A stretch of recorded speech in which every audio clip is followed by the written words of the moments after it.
Pois é, agora que eu vim perceber. Obrigado, viu, Sara? Vamos lá, começar do começo. Químico. Eu estou fazendo a chamada, tá bem? Eu já vi que o Arthur, a Camille, a Evelyn e a Ingrid estão presentes. A Johanna se encontra? A Johanna não se encontra. O Davi Ribeiro está por aqui? Particularmente eu não vi o nome dele. Acho que não está, não. Só eu chamo o nome e você dá só o ok, tá certo? O Alberto Júnior. Ok. Patrício, estou vendo ele ali. Gisele também. O Ian, tá ok? Tá ali ele.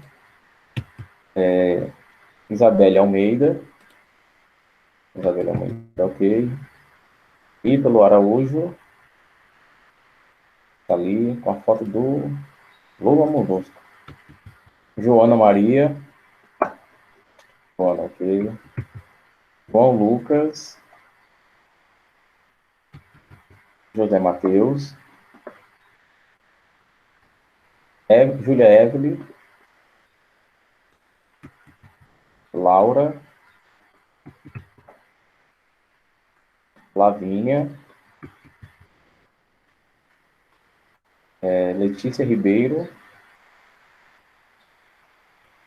Não. Lisa Ricardo.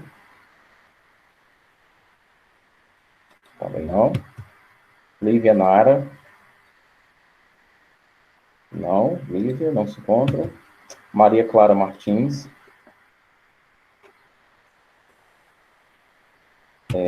Maria Letícia Freitas. A Lívia está ali. Maria Letícia se encontra? Não. Maria Lúcia. Maria Natália. Sara. Opa, botão errado. Stephanie. Suiane. Tiago. Vitor Emanuel. E Yasmin. Tiago está ali, né? Yasmin Silva. Se encontra? Não? Parece que não. Bom, então vamos lá. Chamada feita. É uma preocupação a menos. Abram os livros de vocês, pessoal. A gente tinha parado, né? Um pouquinho ali na página 198, mas a gente vai retomar a leitura com as páginas, no finalzinho da página 197, tá certo? É para a gente ter um entendimento melhor, para que a gente recapitule melhor o que é que estava acontecendo, tá certo? Estávamos falando do período pós-Segunda Guerra Mundial, que necessariamente compreende a Guerra Fria, como a gente viu. E a gente viu necessariamente o que foi a Guerra Fria, né? Nós notamos que foi uma luta ideológica, uma guerra onde não foi disparado um só tiro, né? um só projétil não foi disparado, com as nações que se envolveram diretamente com essa guerra. No caso, União Soviética e Estados Unidos da América.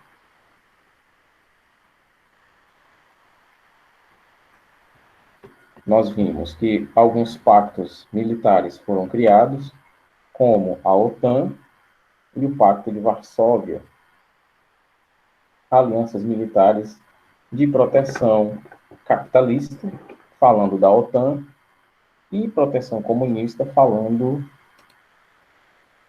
do Pacto de Varsóvia, proteção militar para todos os países que integrassem essas alianças, essas organizações. Como os Estados Unidos não queria se envolver diretamente numa guerra com a União Soviética, ele meio que ameaçou, dizendo que iria proteger qualquer país que a União Soviética ameaçasse. Quase que um envolvimento indireto, né? Mas não necessariamente como uma guerra convencional, como a gente está mais acostumado a estudar. Então vamos lá, a gente viu que várias instituições comunistas estavam sendo criadas, né? E que a morte de Stalin, em 53, alterou bastante as trajetórias comunistas. Vimos que a autonomia de Mao Tse-tung, autonomia política, né? Não obedecendo mais à Internacional Comunista, assassinou a sua oposição, né? O nosso livro até fala que eliminou violentamente, mas eliminou violentamente a gente vai entender como matou todo mundo. Lançou duas campanhas estruturais na China. Campanha das 100 Flores e a campanha do Grande Salto para Frente. Acho que chegou alguém aqui. Letícia, né? Maria Letícia Freitas, colocar aqui a presença dele. O que é que foi a campanha das 100 Flores? Foi uma política desenvolvida em 1956 para aproximar o povo chinês do regime comunista. A intenção era que, por meio da crítica e da participação direta do povo, a burocracia estatal fosse derrubada, acabando com o autoritarismo político. Mas, diante das duras críticas expressadas pelos intelectuais, durou apenas um ano. E temos também a campanha do Grande Salto para Frente, em 1958. Mao Tse-tung, certo? Só lembrando. Lançou o projeto de criar um modelo comunista de organização econômica, com comunas agrícolas populares, cuja produção era controlada pelo Estado, e as famílias receberiam igualitariamente parte da produção. Na prática, tinha o objetivo de acelerar o comunismo na China, eliminando as empresas capitalistas, bem como evitar a entrada de capital externo. Cada comuna possuía cerca de 30 mil pessoas, constituindo-se numa espécie de núcleo social, sendo administrada por um comitê central vinculado ao governo de Mao Tse-tung. Também fracassou, né? E com esse fracasso, Mao perdeu espaço no Partido Comunista. Próxima página, pessoal. Em 1966, para reafirmar sua autoridade e reviver o espírito revolucionário, estabeleceu a Revolução Cultural Proletária, utilizando... Opa, travou. Travou. Destravou. Usando, aliás, o comunismo como base de toda a educação e cultura. Desculpa, pessoal, que travou aqui, meio que saiu da tela. Resultado: grande parte da cultura tradicional chinesa foi destruída e a sociedade entrou em um caos. Mais de 1 milhão de pessoas morreram sob a violência dessa revolução. Rebeliões eclodiram, mas Mao conseguiu contê-las. Sua saúde, porém, se deteriorou e ele acabou morrendo em 76.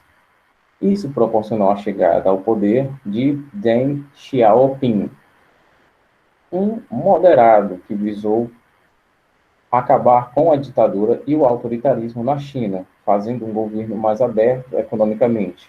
Estabeleceu as relações com o sistema capitalista, ao mesmo tempo que mantinha o controle do Estado na economia e na política, além de não permitir o fluxo de capital externo. E, como vocês provavelmente já viram, essa proibição de fluxo de capital externo a gente vai chamar de protecionismo, né? O impedimento de de comércios externos, de comercializar produtos para o exterior. O protecionismo é onde necessariamente é valorizado o produto, o bem e o serviço da sua nação. Daí vem o nome de protecionismo. Você compra pouquíssimo de fora, você vende muito, procura vender muito do seu produto, e você dá mais valor a ele internamente. Diferente do que, por exemplo, acontece na Índia, né?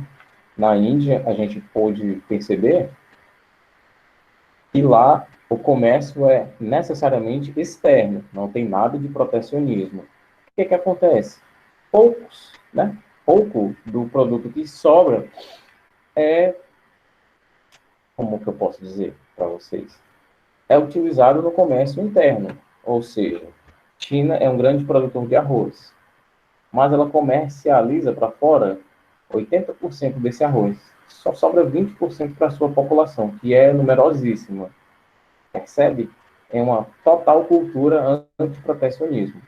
No Brasil, por exemplo, Getúlio Vargas, como a gente já estudou, adotou bastante o protecionismo para fortalecer a economia interna, para vender muito para fora e para comprar pouco de fora para dentro do Brasil.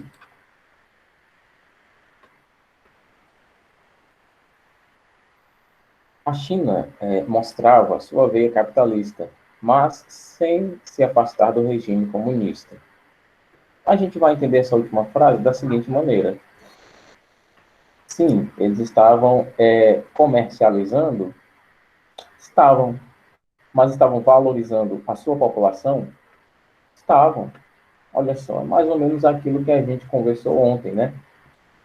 Dos socialistas de iPhone, né? A gente pode notar que o Deng Xiaoping necessariamente era esse tipo de pessoa, né? Que queria que todo mundo da China estivesse economicamente protegido, vamos dizer assim. Que todo mundo tivesse as condições parecidas. Sem autoritarismo, que é mais interessante ainda, né?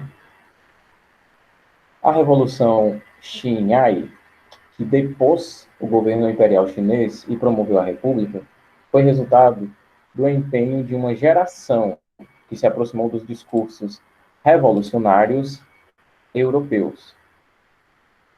Como vimos, foi sob a liderança do professor e revolucionário Sun Yat-sen que nasceu um partido popular de influência marxista, o Kuomintang. Entretanto, a substituição do regime imperial pelo republicano não foi total, e muito da antiga estrutura foi herdada na nova república. Isso pode ser percebido quando foi decidido unificar a China em torno de seu nome e partido. O general Kai-shek recorre aos setores conservadores do Estado chinês. Ele inicia uma guerra civil contra os senhores da guerra e os comunistas. O Partido Comunista da China, formado em 1921 por dissidentes do Kuomintang, que alegavam um afastamento dos ideais socialistas pregados por Sun Yat-sen, enfrenta, né, o Partido Comunista da China enfrenta as tropas do Kuomintang, que força o exército liderado por Mao Tse-tung e Zhou Enlai a uma retirada conhecida como Longa Marcha. A vitória do Partido Comunista da China sobre o Kuomintang em 1949 coloca Mao Tse-tung e o maoísmo como modelos alternativos ao stalinismo soviético. Claro que estamos falando de dois modelos comunistas. O maoísmo, diferente do pensamento marxista clássico adotado pela União Soviética, coloca o camponês em lugar de destaque na luta de classes. Isso tornava o discurso de Mao Tse-tung mais próximo das realidades como a latino-americana, pouco industrializada e essencialmente agrária. E serviu de suporte ideológico para grupos como a Frente Sandinista de Libertação Nacional da Nicarágua. Em 1955, a China se recusa a compor o Pacto de Varsóvia, programa de ajuda militar mútua entre a União Soviética e países do leste europeu. A tensão aumenta após uma nova recusa chinesa em 57 para participar de uma coexistência pacífica, né? Coexistência pacífica no bloco capitalista. Vocês notem novamente que os ideais comunistas aqui de proteção da economia nacional. Eles eram capitalistas para eles, para a sua população. Mas eles não queriam comercializar, eles não queriam entrar nesse bloco capitalista. Não entrariam de maneira pacífica.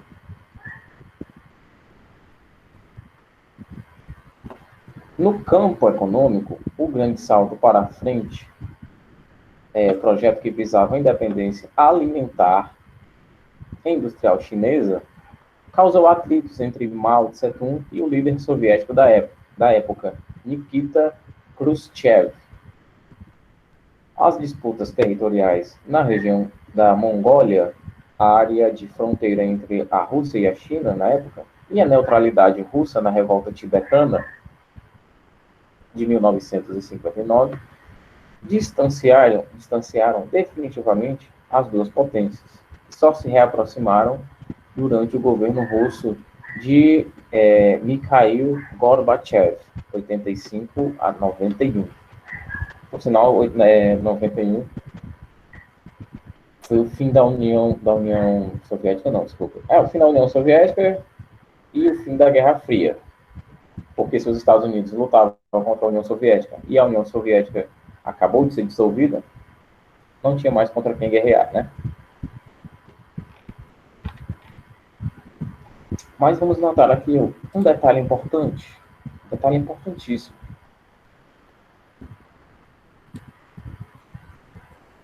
Que todos os programas comunistas aqui eram em favor do povo. Essa é a ideia comunista, como eu falei para vocês ontem, né? A ideia socialista comunista. Reparem que eles estavam querendo independência industrial, independência alimentar. Estavam colocando o homem do campo em primeiro lugar, já que o setor primário da economia é o setor da agricultura, é o setor do extrativismo. Então, me parece que, pelo que o livro de história está dizendo, parece que esse tipo de ideologia, de pensamento, está pautado em querer o melhor para as classes baixas, para o povão. É exatamente isso. Essa que é a luta de classe. É esse que é o pensamento socialista. É você ter uma coisa boa e querer que todo mundo tenha. Os que estão numa classe acima de você e principalmente os que estão numa classe abaixo de você. Essa que é a ideia.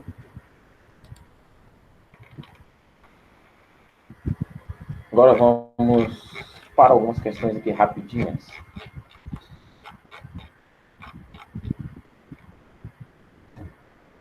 Após a Segunda Guerra, a Alemanha continuava sendo alvo principal das nações liberais europeias, tornando-se o centro da disputa entre soviéticos e norte-americanos.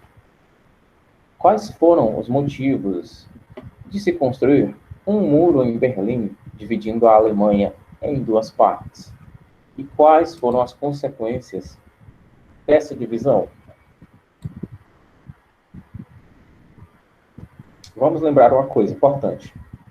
Depois que Berlim foi dividida, depois que a Alemanha foi dividida, uma parte, né, era controlada por uma nação, por uma extensão territorial, e a outra parte era controlada por outra nação, por outra extensão territorial. Prestem muita atenção nessa parte. E, claro, falem das consequências, que é isso que a questão pede. Trace o panorama político chinês da luta do Partido Nacionalista contra a política da dinastia Manchu.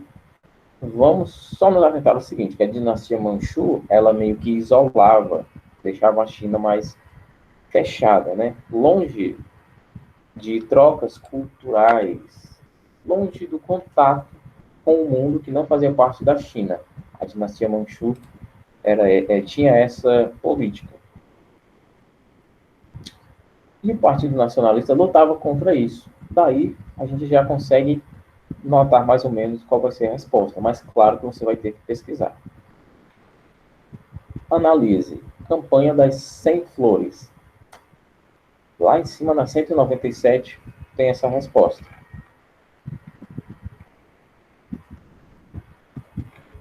Ainda na terceira questão, analise a campanha do grande salto para frente. Só para você dizer o que foram essas duas campanhas. Quanto tempo durou, se teve impactos significativos na sociedade ou não, por quem eram administradas. Só isso.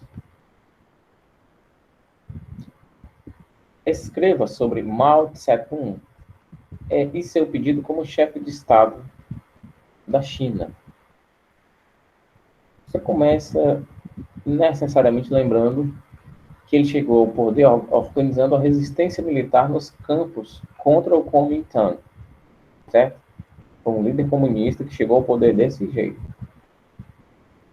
E vamos lembrar das divergências entre esses comunistas e esses nacionalistas, né, que acabaram gerando um conflito, gerando uma guerra civil, que vitimou milhares, para a gente não dizer milhões de pessoas. Necessariamente, a resposta tem essa base. Meus queridos, dessa questão, alguma dúvida? Ninguém tem dúvida de nada? Tá razoavelmente fácil, né? Quando eu digo razoável é porque é razoável mesmo, tá? Porque de tudo isso aqui vai precisar de leitura e outras coisas mais. Como leitura e talvez eu acredito que vai precisar de leitura. Essas questões aqui, pessoal, deixem a brincadeira de lado. Com atenção no que eu estou falando, você responde mesmo sem precisar de leitura, mas todas essas respostas vão estar no livro e você vai ter que ler para respondê-las, tá ok? A gente tem que... Eu não vou dizer que tem que parar com essa ideia, porque ela vem sendo plantada na cabeça dos alunos, dos jovens, mas eu não sou velho não, tá? Durante muito tempo. História e geografia são disciplinas para decorar. Não é bem assim, tá certo? Não estude para passar, não estude para decorar. Estude para aprender. Da mesma maneira, a gente poderia dizer que matemática também é uma disciplina para decorar. Decora a fórmula, aplica na prova. Não é bem assim, né? Aprenda a fórmula, para que ano que vem você ainda saiba fazê-la, para que daqui a 10 anos você saiba o que é aquilo. Do mesmo modo aqui, aprendam os nomes, esses fatos históricos, são coisas importantes. Nós estamos, aliás, vivendo um momento histórico, né? Com tantas coisas acontecendo por aí, olha só, como um mero vírus modificou nossa vida, né? Imagina como vão falar isso daqui a 20, 50, 100 anos. O que é que vão estar falando de como foi esse momento que a gente está vivendo? Não apenas na saúde, né? Na política também, com tantas reviravoltas que está tendo no cenário político, ou então com o preconceito que está voltando com tudo, né? Quando eu digo que está voltando, não estou querendo dizer que acabou. O preconceito nunca teve fim, mas está crescendo em vez de diminuir, né? O correto do ponto de vista humano seria o preconceito diminuir cada vez mais. Preconceito de gênero, de cor, de classe, seja lá qual for, não deveria existir e está aumentando, né? A gente nota episódios de violência diários. Mas isso aqui seria uma discussão para talvez a aula de ética. E infelizmente não é comigo nessa turma. A Guerra da Coreia, Norte e Sul. 3 aninhos de guerra.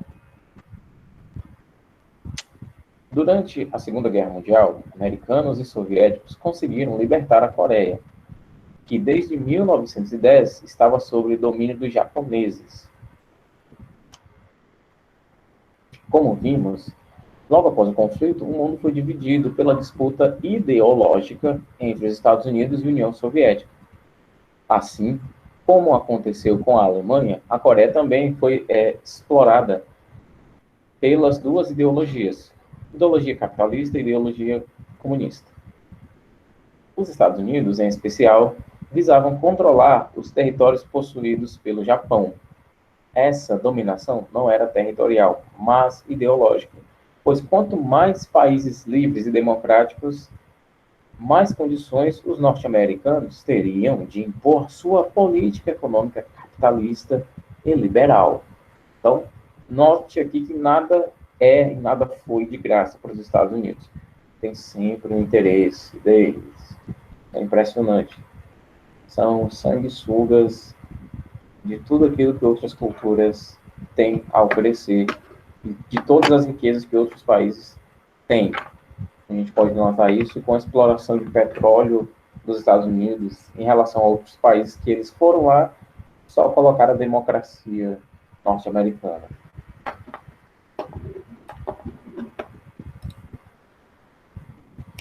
Bom, com o fim da Segunda Guerra Mundial, ficava claro que tanto os soviéticos quanto os norte-americanos tinham bastante influência na Coreia. A parte norte, devido também à proximidade com a China de Mao Tse-tung, tinha influência das ideias comunistas, enquanto a parte sul estava diretamente ligada aos Estados Unidos. Com o fim da Segunda Guerra Mundial, os Estados Unidos e a URSS estabeleceram uma divisão territorial no 38º paralelo. Ao norte desse paralelo ficaria a República Popular Democrática da Coreia do Norte, sob a influência soviética. Ao sul ficou a República da Coreia do Sul, sob influência americana. Essa divisão, inclusive, permanece até hoje, mesmo tendo terminado a Guerra Fria em 91. Presta atenção no seguinte, olha, o nome da nação que foi controlada pelos soviéticos, República Popular Democrática da Coreia do Norte. Olha o nome que os Estados Unidos deram, República da Coreia do Sul. Sem ser popular, sem ser democrática. Olha só como é mesquinho o pensamento capitalista, até mesmo nesses pequenos detalhes. E não é loucura do professor, não. Tá certo? A ideologia capitalista, ela é até certo ponto boa, não vou mentir. Mas ela passa a ser bastante cruel quando temos uma humanidade que não se preocupa necessariamente se o outro está bem, como é que está a outra pessoa. Eu quero dizer o seguinte, uma sociedade que, no fundo, é bem aristocrata mesmo, que quer tudo para si e não quer que as outras pessoas também tenham. Quer ser feliz, e as outras pessoas também podem ser felizes, só não pode ser mais feliz do que você. Esse é um pensamento capitalista. O pensamento comunista é o contrário. É todo mundo feliz, todo mundo com emprego, todo mundo bem.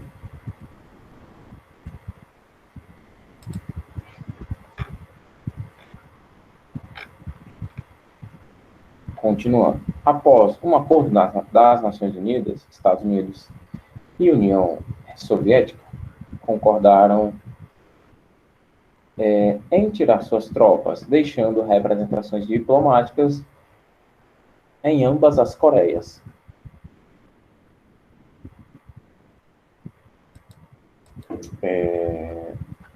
As tensões cresceram entre as partes até que, em julho de 1950, a Coreia do Norte invadiu a Coreia do Sul, dando início ao que ficou conhecido como Guerra da Coreia. Esse conflito foi o primeiro a acontecer após a criação da Organização das Nações Unidas e também o primeiro embate militar da Guerra Fria. Nós temos o seguinte, a ONU já tinha sido criada e as duas Coreias estavam brigando. Nós temos o seguinte, Estados Unidos e União Soviética estavam numa Guerra Fria, calados, entre aspas, cada um na sua, só alfinetando o outro. E as duas Coreias estavam se digladiando. E sim, o correto é digladiando, tá bom? A gente escuta muito falar degladiando, mas o correto é digladiando. Ainda em 1951, os Estados Unidos, temerosos de uma expansão do comunismo, organizaram uma invasão ao território coreano, reforçando as tropas da Coreia do Sul. Após expulsarem as tropas norte-coreanas, os norte-americanos e aliados de mais de uma dezena de países continuaram suas ações expansionistas, chegando à fronteira da China. O reforço comunista veio da própria China, que, com um grande exército, derrotou as tropas aliadas da ONU, voltando os limites territoriais para o paralelo 38º.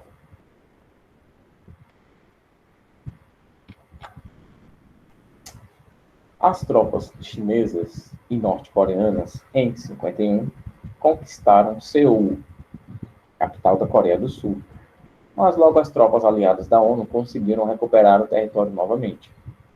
Foram 3 anos de conflitos, que mataram mais de 4 milhões de pessoas, além de provocar crises econômicas que dificultaram o desenvolvimento das duas Coreias.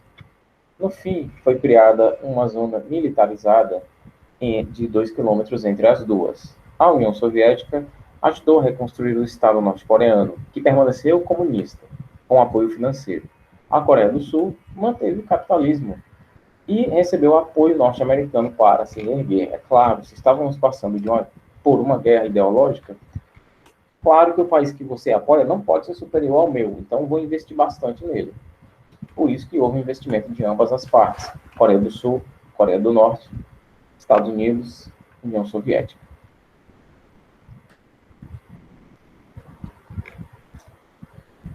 Próxima página, meus amores. A coexistência pacífica.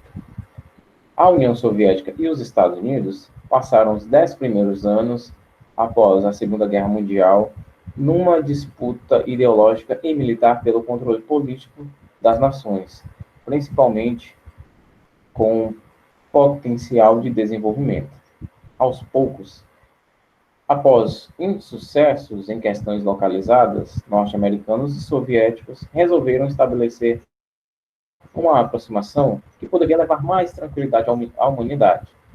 As duas superpotências visavam conviver de forma pacífica.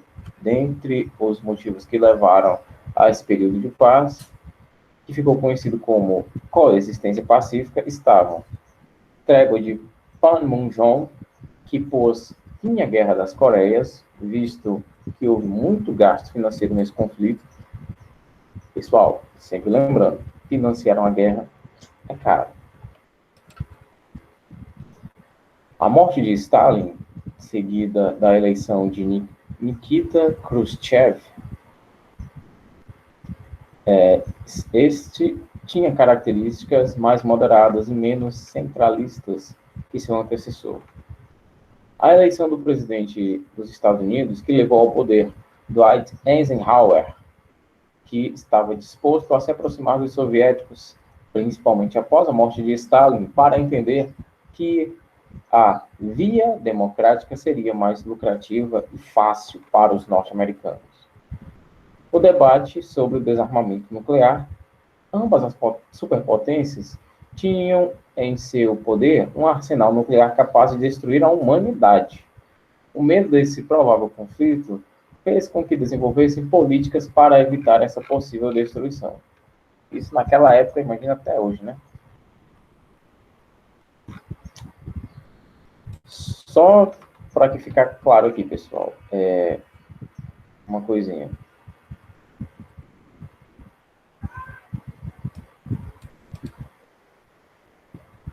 Só vou chamar os nomes das pessoas que eu não coloquei na chamada, tá ok?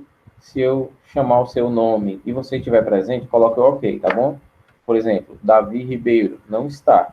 Se ele estiver aqui, bote o nome. Francisca Johanna, se estiver presente, coloque seu nome. Lisa Ricardo, se estiver presente, coloque seu nome. Letícia Ribeiro, se estiver presente, coloque seu nome. Maria Clara Martins. Stephanie Moreira, Suiane Oliveira, Vitor Emanuel e Yasmin Silva Fernandes. Se estiverem presentes, ponham os nomes de vocês. Bom, pessoal, necessariamente nossa aula de hoje fica por aqui. A gente vai encerrar com a coexistência pacífica, depois da Guerra das Coreias, como a gente pôde notar, da criação desses pactos para o progresso e também para a unificação capitalista e unificação comunista, dessa cisma entre a Rússia e a China. E é essa a nossa aula de hoje. Foi difícil entender? Foi fácil? Só lembrando que tem atividade, tá bem? Alguma dúvida que vocês queiram tirar? Não? Sem dúvida, tudo ok? Posso ficar tranquilo para pedir essa atividade na nossa próxima aula de história, né? Quinta-feira, última aula. Pronto, pois eu vou ficando por aqui. Até mais, meus queridos. Um abraço.